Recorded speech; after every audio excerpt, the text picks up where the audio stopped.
अब उनकी प्रतिक्रिया निकल कर आ रही है कि मैं अपने बयान पर कायम हूँ, अगर किसी को कोई लीगल भी लड़ाई लड़नी है तो उसके लिए हम तैयार हैं। देखिए, मेरा ये मानना है कि ये देश सभी धर्म के लोगों का देश है और किसी भी धर्म के ऊपर इस तरीके की कोई टिप्पणी करने से बचना चाहिए। लेकिन जहाँ तक तमिलनाडु का द्रविडियन मूवमेंट का सवाल है, पेरियार के वो फॉलोअर्स हैं और भारतीय जनता पार्टी ने इन्हीं पेरियार के फॉलोअर्स से, करुणानिधि जी जब जिंदा थे, मैं अभी तस्वीर देख रहा था अपने मोबाइल में कि कैसे वाजपेयी जी करुणानिधि जी को जो है शॉल पहना रहे हैं। वाजपेयी जी की सरकार में डीएमके के 3 मंत्री थे, उस वक्त कहाँ गया था ये मामला? तो उसको राजनीतिक तूल देना इतना मैं नहीं समझता कि ये ठीक है। लेकिन ऐसी कोई भी टिप्पणी जिससे किसी की भावनाओं को ठेस पहुंचती हो, उससे बचना चाहिए। अब जाहिर सी बात है कि डीएमके तो एक देश एक लैंग्वेज के खिलाफ है, वहां तो हिंदी विरोधी आंदोलन भी हुआ। अब हम, क्योंकि ये देश मिलीजुली संस्कृति का देश है, अनेक भाषाएं, अनेक मजहब इस देश में है, इसीलिए यूनिटी इन डाइवर्सिटी जो है, ये देश ऐसे ही नहीं बना है। अब हम खाली हर चीज को इम्पोज नहीं करनी चाहिए किसी पे भी। कोई चाहे वो मजहब का मामला हो, आप इम्पोज नहीं कर सकते, चाहे वो लैंग्वेज का मामला हो, चाहे वो कोई भी पॉलिटिकल आइडियोलॉजी का मामला हो, तो वो हर किसी पे इम्पोज नहीं किया जाना चाहिए। ऐसी बयानबाजी से बचना चाहिए। गृह मंत्री अमित शाह का भी बयान इस पर निशा कह रहे हैं कि ये लोग हिंदुत्व से नफरत करने वाले लोग हैं और इंडिया अलायंस को इस पे आकर जवाब देना चाहिए कि डीएमके को ये साथ में रखेंगे नहीं रखेंगे, या फिर आइडियोलॉजी इंडिया अलायंस की भी यही है। नहीं, आइडियोलॉजी बीजेपी की क्या थी? मैंने इसीलिए कह रहा हूं कि जब डीएमके बीजेपी के साथ थी, जब राम सेतु के मामले पर डीएमके के दबाव में वाजपेयी सरकार ने सुप्रीम कोर्ट में एफिडेविट विड्रॉ किया था, क्या भूल गया?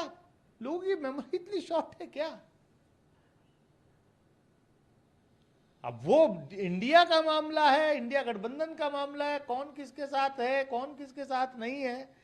बीजेपी तमिलनाडु में जाकर के जो है डीएमके से लड़े, जहां पर बीजेपी का खाता नहीं खुल पाता। रिमोट से जो है एआईडीएमके को साथ लेकर के रिमोट से वहां इतने दिन सरकार चलाई थी, क्या हशर हुआ?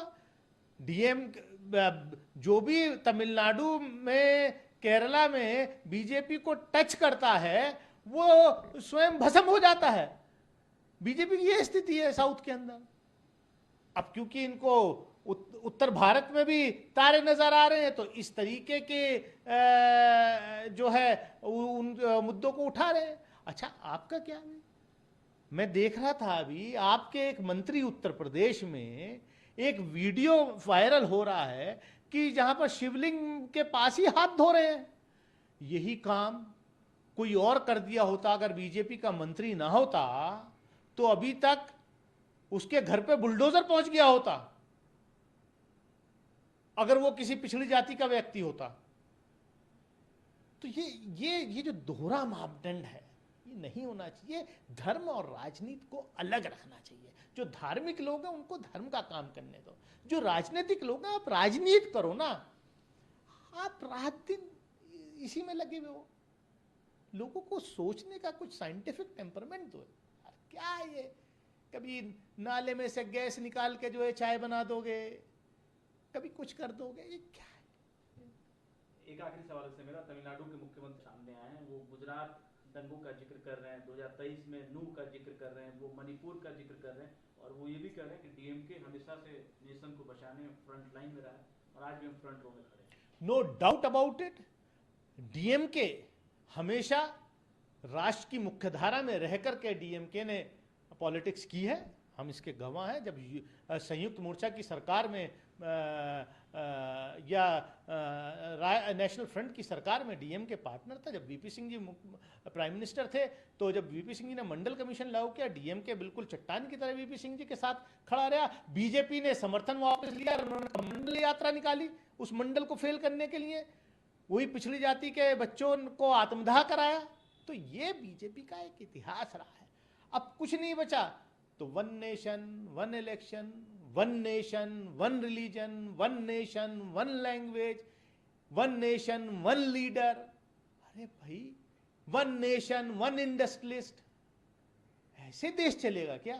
ये देश जो ये गुलदस्ता है ना हमारा, ये बहुत ही प्यारा गुलदस्ता तब है जब इस देश में सभी मजहब, सभी जात, हर किसी की बात को रखने का बाबा साहब डॉक्टर भीमराव अंबेडकर ने जो इस देश को संविधान दिया, उनके साथियों ने जो संविधान दिया, उस पर लगातार बीजेपी ऑनस्लॉट करती है। जब पहली बार वाजपेयी जी की सरकार आई तब संविधान की समीक्षा करने की इन्होंने बात की, मुंह की खाई, सरकार से गए, और अब फिर ये संविधान को टच करने की बात कर रहे हैं। बाबा साहब के दिए हुए संविधान को अगर आप टच करेंगे तो आप देश में सत्ता में नहीं रह सकते, जनता जवाब देगी।